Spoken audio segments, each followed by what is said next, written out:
Am I an asshole for suggesting that my friend's girlfriend break up with him? My best friend's girlfriend vented to me through several voice messages, crying about how he's been acting like a total asshole, and I don't know if I handled it the right way. I am 20, have a friend, am 19.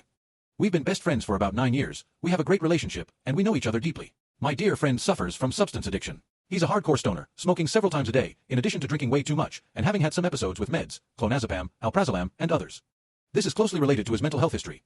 He's not very stable mentally, has an ADHD diagnosis, is somewhat depressed, and there are recent suspicions of bipolar disorder. A few months ago, he started dating, F20, someone I genuinely liked, and I grew fond of her enough to consider her a friend in her own right, not just a friend's girlfriend. In this story, it's worth pointing out that she's very sensitive and kind of a pushover. About a month ago, there was a terrible episode in their relationship. On the day before her birthday, he took a shitload of clonazepam, according to him, because he was anxious, and went to her house completely fucked up. He started fighting with her, emotionally blackmailing her, trying to make her feel guilty for his situation, saying she didn't love him, that she wanted to break up, that he would kill himself if she didn't leave her parents' house and move in with him, and other lovely things like that.